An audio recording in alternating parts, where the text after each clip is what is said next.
What's up, what's up, what's up? Good morning. Welcome to your Tuesday. That just totally put a song in my head. I would sing it. I'm trying to think of who sang it. I would sing it. Y'all don't want to hear my voice in the morning. Y'all probably don't want to hear my voice sing Emma, but especially in the morning. When I have like the old lady smoker's voice. Yeah, sexy. Anywho, so food. Ugh, food. I love it. I hate it. I love it. Food is my nemesis. Why? Why is there so much good freaking food out there that's so addictive that I just want to put it all in my face all the time? Oh, I love food.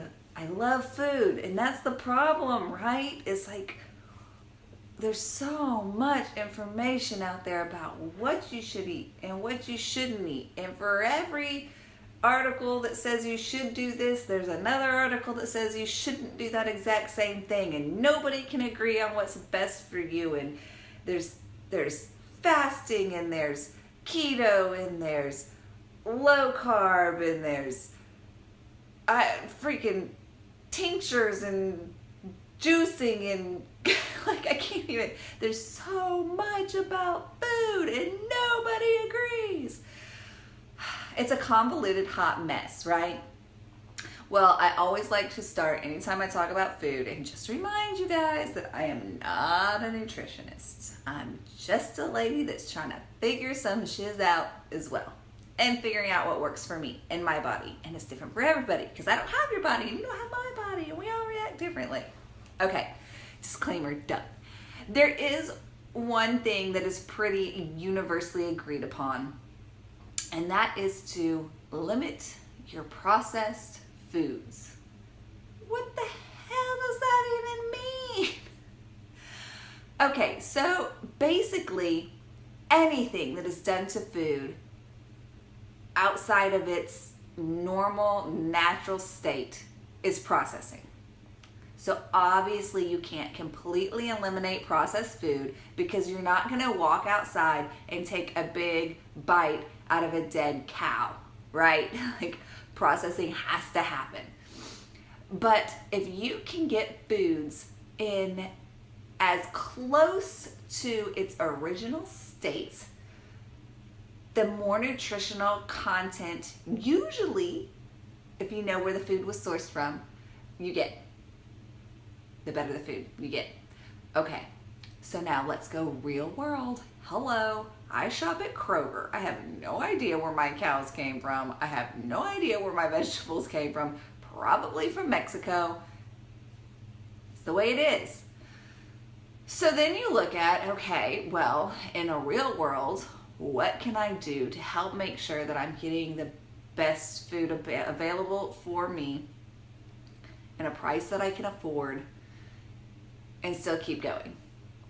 So I'm going to kind of go with like best case scenario and then keep whittling it back to where I am. Okay.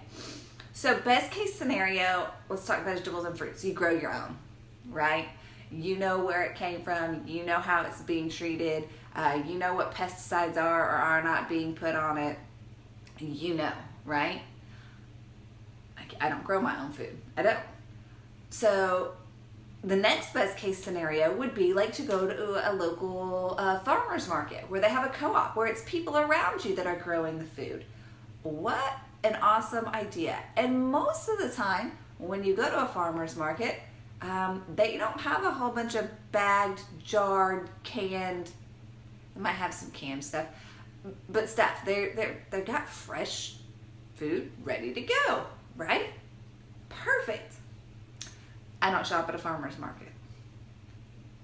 So then you get to the grocery store and you look at all the things that are there and you try to buy organic, right? Organic, they're not using pesticides. It's not going to be genetically modified. It's going to be just regular food. Organic food is more expensive, right? I will be completely honest with you. most of the time, I don't even buy organic. I buy the regular old vegetables and fruits, and I have a really good cleaner called Eat Cleaner, which helps take stuff off the outside, but not stuff that has gotten into the inside. So that being said, of course, you can tell there are levels as to what people can do and what's available to them. So my best tip for you as far as that goes at the grocery store is to buy in as close to natural state as possible without additives and preservatives and things like that. So when you're shopping your grocery store, and I know I keep talking about fruits and vegetables, but in general, if it comes in a box, this is general, okay? If it comes in a box, if it comes in a jar, if it comes in a bag, if you can throw it right in the microwave and it's ready for you in 2.5 minutes, it's probably not the best thing for you. We have given up our health and our nutrition for convenience and mouth pleasure, right? And it's sad, and it's good, and it's so not good for you. So if you can, this example always runs through my mind because I'm kind of jealous that I haven't taken the time, and that's what it's about, is time. I haven't taken the time to learn how to do some of these things on my own. Like my mother makes the best homemade spaghetti sauce. Yes, she has to use some processed foods. She gets canned tomatoes and tomato paste from a can, and I don't know, other yummy goodness that goes in there. I've seen her make it, but I don't have that talent. She doesn't measure, she just shakes and tastes, and I'm not there yet. So the canned tomatoes and the tomato paste, are those processed foods? Absolutely. But you can look at the can and you can go, tomatoes, water, so tomatoes, right? It doesn't say tomatoes, water, mono, something, sacho, something, os, words that I don't know, right? It's tomatoes and water. That's what you're looking for. Me, again, convenience and time and creativity and ability, I buy jarred tomato sauce. Classico happens to be my favorite because I can turn it around and look at that label and go, tomatoes, water, spices. I think it's got some sugars in it, dextrose or something like that. I can read it. So that is a key right there, is to become an avid label reader. If you're not creating it, read the label.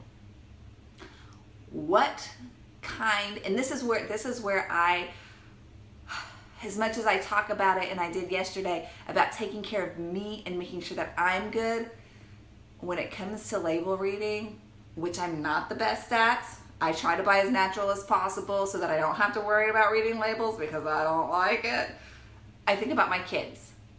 What kind of chemicals would I want in my child's body, and what is that gonna, if it sounds like a chemistry experiment, I don't want to buy it as much, right? I just, my kid's gonna eat that. And somebody forwarded me, I think it was Angel yesterday, I'll be sharing this later on today, forwarded me a video about cereal and a chemical that is showing up in cereals that I thought was very interesting. So, okay, so now let's talk meats for a second. So meats, you've got your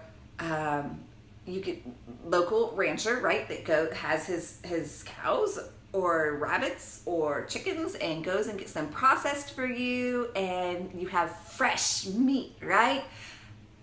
Yeah, I don't do that. So then when you go to the grocery store, you look and there's grass-fed, and there's why am I drawing a blank on all of this? There's grass-fed, and there's something finished, and there's no non-GMO. I can't think of all of it right now. God, my brain doesn't work in the morning. But you know, there's all the different categories of the meats. Again, you want to get as natural as possible. I will be completely honest with you. I pick up the Nolan Ryan ground beef, right? Which is going to be factory cows. I don't buy the other stuff. I buy the generic, knowing that I am giving up some of the health benefits and possibly introducing some hormones and stuff into my body that maybe is not the best for me, right? There's that, again, that trade-off of convenience and price for health. And I hate that we have to make that trade-off, but that's kind of where society has gone. And my health journey, just like everybody else's, comes in phases, comes in steps. If I look back to 2 years ago, I was rocking myself, getting down to 1 mini can of Dr. Pepper a day. Like, I've come a long way, baby. And I'm proud of where I'm at, but I know I still have a long way to go, and I still will pass on that information to you. And it's not that it's not doable. It's not that it's unattainable. It's that I'm not there yet. And so if you're there, that's awesome. But when I do go to the grocery store, I do look at like the fat content. That's important to me. I am not a girl, and this will be a topic for tomorrow, but I am not a girl that wants the 97% lean everything. I want some fat in my food. I want it there for satiety and other things, flavor. But that is something that you can look at as well, as the fat content. Same with your dairy. Of course, dairy is somewhat processed, right? You're not out there milking your cow, making your own cheese. So look at the labels. Look at what's there. Become a label reader. So that is where I'm going to leave you today. The dreaded grocery store. I loathe the grocery store, but it's a necessary evil, right? So in the simplest form, if you stick to the outside of the grocery store, that's where you're going to find your fresh vegetables and your fresh meats, or frozen vegetables and frozen meats. That's where you're going to find your dairy. That's where you're going to find your eggs. That's where you're going to find your meats and cheeses and yogurts.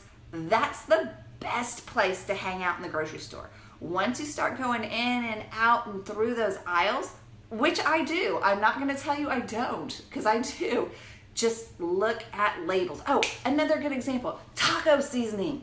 Who doesn't love taco seasoning? But instead of buying the package of taco seasoning, grab some spices from your spice rack and make your own. That is something that I have finally gotten good at, but I had to have a recipe. I can't figure it out on my own. Okay, that's where I'm going to stop this morning. Next time you hit up the grocery store, for most of us, that's on the weekend. Keep this video in mind. Think about it and do the best that you can for you and your family and where you're at now, because you are not me and I am not you, and everybody's at a different place in their journey. All right, bye guys.